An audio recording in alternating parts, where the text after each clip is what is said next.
We could do better than that. Let's give him a standing ovation. Come on, get up.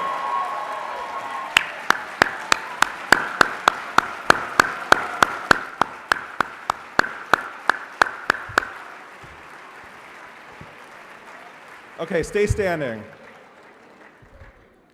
All right, now sit down if you've been to one of these conferences before. Pretty incredible. So none of you have seen me before who are standing, maybe. Anyway, maybe you saw a video. Anyway, I just want to get a sense for how many of you are experiencing a regional conference for the first time, and it looks like it's almost close to half, which is really neat. So welcome all newbies and all veterans of the conference.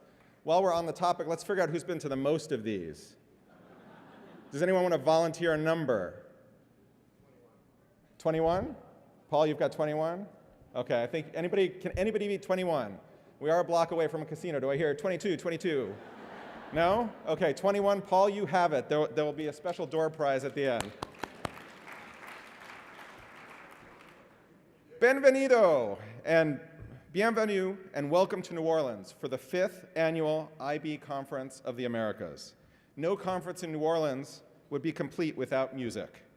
We open tonight with, as you heard, the company from Hammond East Side Elementary. And at tonight's reception, which will just be across the hall, we'll do a Texas take on a New Orleans tradition when we hear from the Longview High School Jazz Band. Go Texas. I'll ask all the people from Texas to stand up. No, I won't do that. You already have big enough egos, right? Oh, I'm sorry. I know the Texans in the room can take the joke. I'll just walk off the stage. Avery, where are you? No. Sunday's closing session will also include a performance by a PYP choir from Jardin de Niños School in, guess where? Austin, Texas. So a special thank you to all of our student musicians and their teachers for sharing their talents with us. And as noted, they're all on vacation now, so they really are here of their own free will. The art you'll find in the conference center, near the escalators and throughout the hallways as you make your way to the breakout sessions, represents the work of student artists from across the great state of not Texas. Texas is great, but I'm talking about Louisiana. We're here in Louisiana, and there's such a rich culture of art and music and food, and we wanted to bring the student artwork into the conference space, and that's what you'll see as you walk around the hotel. And I want to give a special thank you to the IB Visual Arts teacher, Teresa Knowles from the LSU Lab School in Baton Rouge, or as they like to say, Baton Rouge. She curated and mounted the entire exhibit with the help of colleagues and, most importantly, students from around the state. So thank you. Teresa, are you in the room? You're hiding. Okay, we'll move on. Before we formally get underway, I'd like to pay tribute to a remarkable educator who was to have been one of our plenary speakers. Rita Pearson, who passed away suddenly in late June at the age of 61, was scheduled to speak at the closing general session. She would have certainly inspired us with her passion, humor, and lessons learned from 40 years as an urban educator. She leaves behind an enduring legacy of changed lives, particularly amongst children raised in poverty, and the educators who work with them every day. Please join me in a moment of silence in honor of her memory.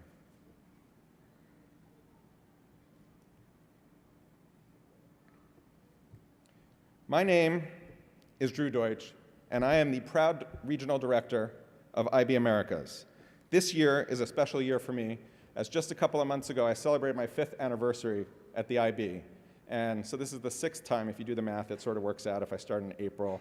This is the 6th time that I've had the pleasure of presiding over this event. This year also marks another important landmark for me, because it is all about me. It's 25 years, this past May and this past week, that I sat and took my own diploma exams at the United Nations International School in 1988. And I think there are a couple of people from UNIS in the house. You're back there somewhere. But this celebration isn't just about marking time. The IB is also celebrating an important milestone and birthday this year. As you may have noticed from some of the promotional items and posters around the hotel, it was 45 years ago today, or not today, but this year, that a passionate group of international educators came together to dream up the academic programs that have brought all of us here today to New Orleans. Pretty incredible that 45 years we're still around and we're going strong, as you can see by looking around the room. But I'm not done. There are two more milestones that I want to celebrate. There are two more milestones I want to recognize before I take on my formal duties of kicking off this year's conference, which is the largest community of members of the IB community in history, with over 1,500 participants. So make sure that you say hello to the other 1,499 people who are here before Sunday morning. But there are two individuals who've recently crossed or will cross important anniversaries with the IB. Each of them has been with the organization for more than half of the IB's lifetime, which is pretty remarkable. Please join me in congratulating and thanking Elizabeth Drury-House from our Buenos Aires office, who recently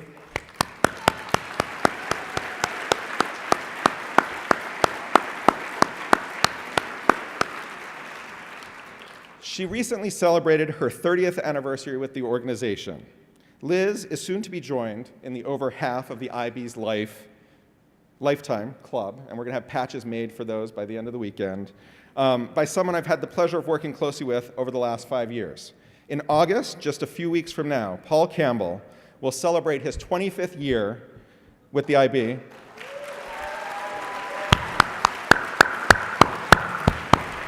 And I do apologize for Paul. I don't have a more recent picture that's more flattering, and certainly without the mustache.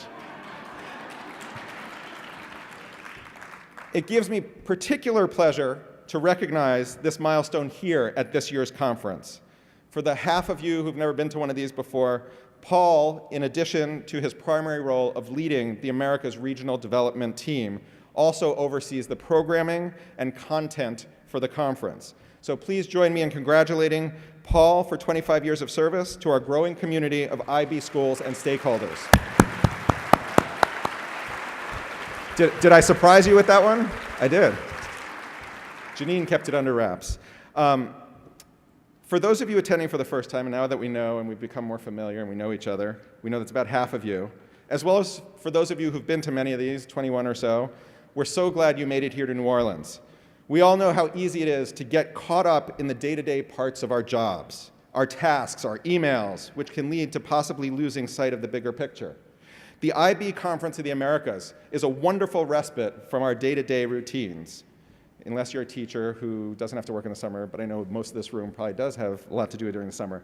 It's an opportunity for IB staff members from around the world and around the region to interact with a broader IB community alike, to have the chance to celebrate all that we do collectively to provide students with a world-class education. It's also an opportunity for us to discuss best practices with colleagues and to field some of the big questions facing the education community today. These 4 days together are a time for each of us to celebrate and to reflect upon why we work in education and to recognize the importance of positively impacting the lives of students each and every day. The IB could not exist without full-time staff around the world, but more importantly, it could not exist without IB teachers, educators, and others who recognize the importance of providing the best possible education for students, period. Education, like all facets of our society, is changing at a pace never seen before. Quantifying the pace of change is as difficult as predicting the next big thing in technology. The only certainty we're told is that the pace of change will increase and that the next big thing is just over the horizon, or the Mississippi if we're here in New Orleans. Consider some examples of how technology in the classroom has become indispensable. The handheld calculator, right there, it's a real picture of the first handheld calculator, which was invented in, can anyone guess the year? Anyone? 1966, I'm impressed. Who had access to my notes? Oh. Clearly, I did not study the picture carefully enough. Anyhow, What very important thing happened 2 years after this calculator was invented? The IB was invented. Come on. 45, 2013 minus 45. Anyway, the term PC didn't exist until 1981. And this is the first laptop, the same year, the first laptop. And guess how much this, I don't think it's on the slide, how much did this laptop weigh? It weighed 24.5 pounds when it was invented. Imagine that compared to that's probably like 100 iPads. The average number of text messages sent by customers per month in 1995 was 1. I looked at this picture. 1. Today, text messaging is the most widely used service on cell phones. Kind of crazy. The first reference to the term social media was made by an AOL executive in 1997. Today, the list of new social media channels increases daily. And I was talking with Robin, who helped put these slides together. I'm like, I know I'm getting old because I don't know what all those icons mean. Your students are more knowledgeable about them than you are, or that I am, or any other student, or any other teacher or educator in the room, although I see there are a couple of students. So can anyone tell me what that green icon is? What? Share, the universal sign for share. Okay. Okay. There you go. I see that a lot of you have nodded your heads when I mentioned that in agreement of how quickly and ubiquitously technology has penetrated and changed so many aspects of society. And yet, surprisingly, many vestiges of the traditional classroom remain. Imagine a child who, with minimal instruction, using a device that fits in the palm of her hand, can retrieve all the known knowledge in the world directly from a place called the internet. Okay, you're working with me here. I know it's hard doing interaction with 1,500 people, which, by the way, did not exist prior to 1991. Through the interface of the then called, anyone remember the old name for this? The World Wide Web. I bet you if you quizzed most of your students, they wouldn't know what you were talking about. Instead, they're most likely to say, just Google it. This is today's reality. There's no sense of place associated with obtaining information from this device outside of the internet connection itself. Students are just likely to Google it from home as they are from a classroom, under their desks, of course. But the internet isn't just about looking up facts and information. It's also about honing collaboration and research skills. Just a couple of days ago on Tuesday, Pew Internet of the Pew Research Center published a report titled "The Impact of Digital Tools on Student Writing and How Writing is Taught in Schools." In the report, researchers found that digital technologies are impacting student writing in myriad ways, and there are significant advantages from tech-based learning. The report goes on to say that to this end, 78% of teachers surveyed say that digital tools such as the internet, social media, and all those icons and cell phones, they encourage student creativity and personal expression. Furthermore, a similar number agree that these tools encourage greater collaboration among students. Impressive. You wouldn't think that the internet would do all this. Today's technological realities require that educators think differently, and you know this every day in the classroom. Over the last 20 years, many schools have set up dedicated labs where computers are made accessible and students are taught in unison. However, this paradigm isn't replicated in the real world or in the workplace beyond school. Consider this description of the habits of mind instilled by schools in an op-ed written by Sugata Mitra, a professor of educational technology at Newcastle University and the recent winner of the 2013 TED Prize. Mitra devised the hole-in-the-wall experiment, where a computer was embedded in a wall in a slum in Delhi for children to use freely. His findings showed that young people could be taught computers easily with no formal training. He goes on to say, in school examinations, learners must reproduce facts from memory, solve problems using their minds and paper alone. They must not talk to anyone or look at anyone else's work. Eyes on paper. They must not use any educational resources, and certainly not the internet. When they complete their schooling and start a job, they're told to solve problems in groups, through meetings, using every resource they can think of. They're rewarded for solving problems this way, for not using the methods they were taught in school. The dichotomies that exist in schools today between traditional practices and the practical realities of today's culture are a challenging aspect of educating students. You know this all too well. Finding the sweet spot between innovation and consistency is a question our academic team in The Hague grapples with regularly. That being said, we've seen an increase in the number of schools and districts that are deploying one-to-one laptop initiatives and digital devices. And many schools are taking this idea one step further. How many of you work in a school with a bring-your-own-device policy? Look at that. I bet if I ask this question next year, half the room's hands will go up. How many of you think your school will adopt a BYOD policy? How many of you think the IB will adopt a no, I'm just kidding. What will a typical school day in the year 2020 look like? How and where will kids learn? And how is the IB planning for that future and that encourages learning anytime and anywhere? As I mentioned earlier, the IB celebrates its 45th anniversary this year as an educational foundation dedicated to serving the needs of students and educators.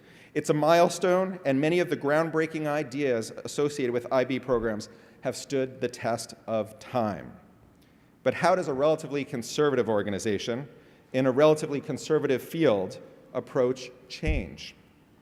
To meet the needs of a changing world, the IB needs to be flexible and creative, and while the future may not be obvious, belief in our core values and a clear vision of what they are can provide a pathway to the future. There's more knowledge now than anyone could ever hope to learn. We've already moved from just learning facts to understanding concepts. IB's new global politics course being piloted is a good example. The course explores fundamental politics and political concepts such as power, liberty, and equality. The course helps students to understand abstract political concepts by grounding them in real-world examples and case studies. It encourages dialogue and debate, nurturing the capacity to interpret competing claims. We know the global political and economic issues this generation of students will face are complex and dynamic. We have an obligation to prepare them for that challenge. In today's world, students need to understand conceptual ideas and be able to organize the information for a purpose. MYP, the next chapter, is evolving to address that need. The approaches to learning model in the MYP is changing. We consider the question, what do students need to be able to do? They need to be able to synthesize existing information in new ways, in essence, the ability to think differently and creatively. We attempt to reinforce those skills and habits today's students need at university and throughout their future careers. I encourage all of you to attend the many sessions we have organized around the MYP at the conference. Now, let me move on to an important question. How do you teach for creativity? A speaker at the recent South by Southwest EDU conference in, anyone know where it was? Austin, Texas. It's haunting me. I was actually there. A speaker at the conference related this anecdote during his session. He went to a school, he went and visited a school, and he went to a bunch of different classrooms, and he asked kindergartners, he started out there. He asked them, how many of you are artists? Nearly all the children in the kindergarten raised their hands. He visited every grade posing the same question, and it turns out the longer the students had attended school, the less likely they were to consider themselves artists. Is this a reflection that schools kill creativity? I don't know if there's anybody in the room who might agree with that and be able to leave on their own. If so, how do IB educators avoid that outcome? Again, we return to our core values of the learner profile. A thorough review of the learner profile was recently completed, and feedback from the IB community was overwhelmingly consistent that the original 10 learner profile attributes at the heart of an IB education are still relevant and should remain relatively unchanged. Then, as now, we need, and let's see if I can list all 10, Then as now, we need inquirers who are knowledgeable, thinkers who can communicate, risk takers who remain principled, and citizens who are open-minded, caring, balanced, and reflective. There'll be a quiz over at the reception later. I'm going to walk around to all 1,499. Okay. Technology has succeeded in both flattening the world and accentuating traditional gaps. It's created higher heights for some and deeper valleys for others. If we believe that an IB education is the best way to educate students, we have an ethical obligation to broaden access to an IB education.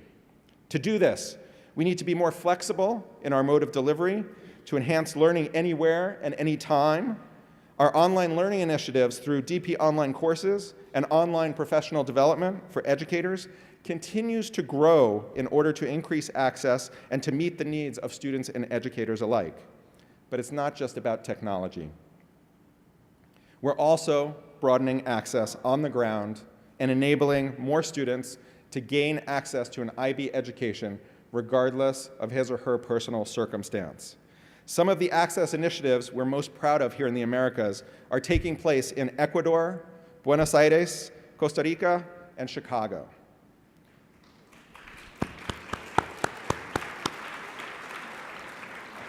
In Ecuador, the Ministry of Education undertook an initiative beginning in 2006 to support the development of the DP diploma program. What started as a plan to have 22 public schools offer the DP has transformed into a commitment from the government to have 500 public high schools, or about 30% of the state schools in Ecuador, offer the diploma program.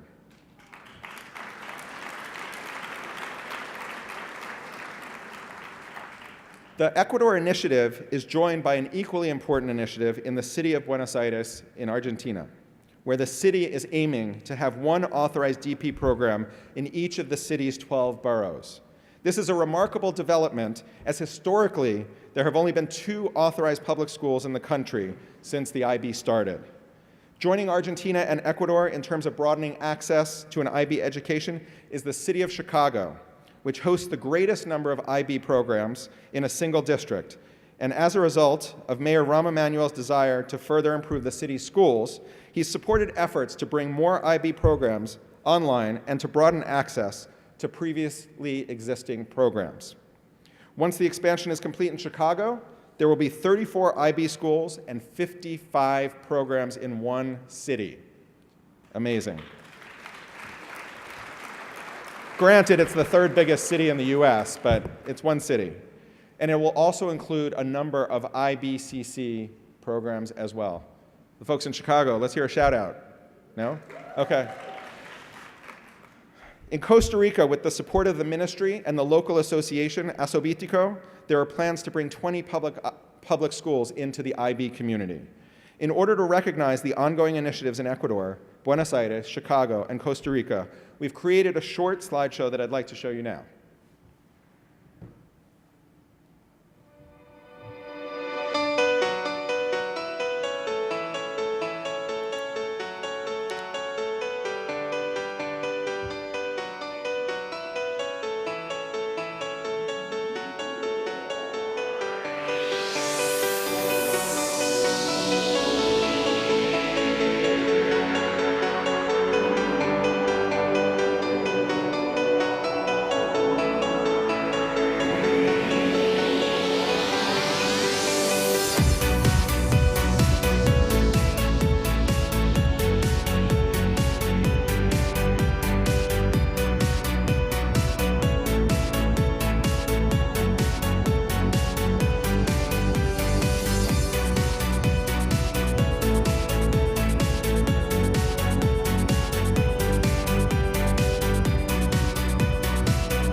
How cool was that?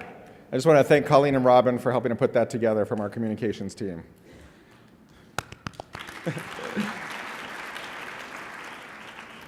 In order to better understand the potential impact of these types of projects are having on students, educators, and the broader education systems, I'm excited to announce that today the IB has just released a new research paper that examines the impact of the diploma program in Ecuador.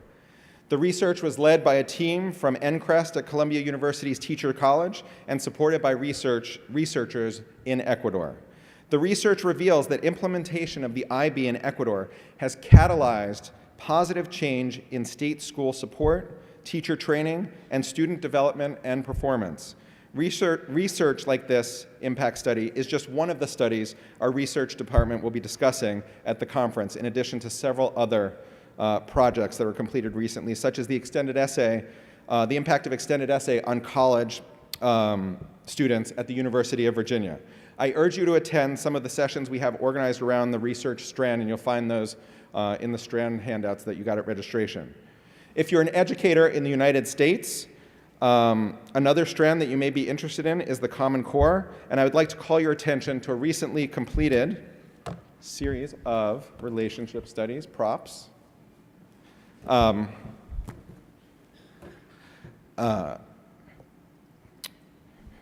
would like to call your attention to the props I just mentioned awkwardly, that are relationship studies for math and language arts to assist IB educators in aligning their curricula.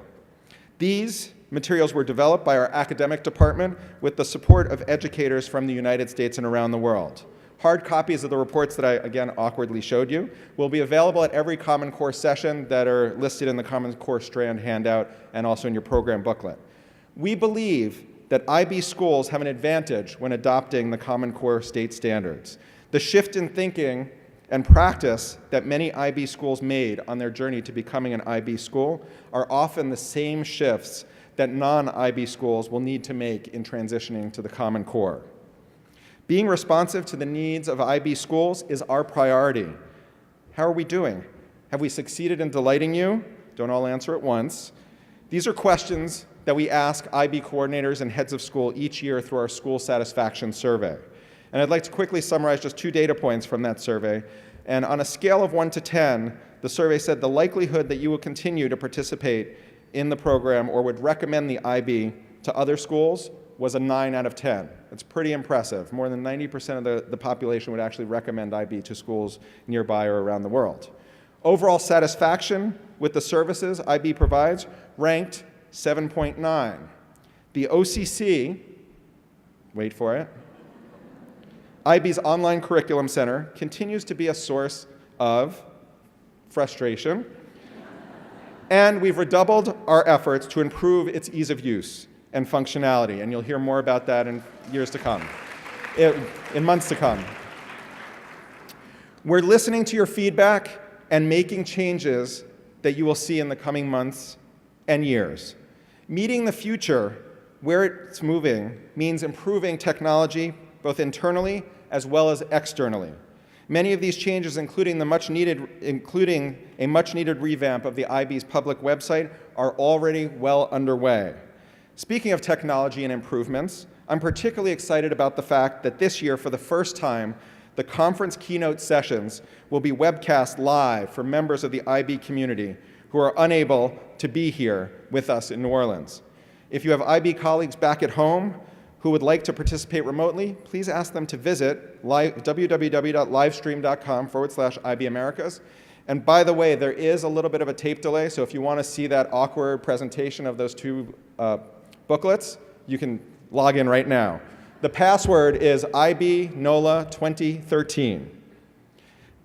Then, we also want to make this the most participatory conference ever by tweeting in comments. We ask you to please tweet in comments and questions using the hashtag IBNOLA2013. And as you were walking in the room, you saw them displayed here on the 2 screens. We'll also include photos on those screens during the breaks. And if you haven't downloaded the conference app, there's still time. We had about 500 downloads when we sat down to the music earlier. By the time we get up here tomorrow morning, I want that number to be at around 1,000, hopefully. All you need to do to find it is go to the Apple App Store or Google Play if you have an Android device. Summing up, yes, I'm almost done. A futurist on the Mindshift blog who was asked to predict what a school will look like in 2020 suggested some of the following attributes.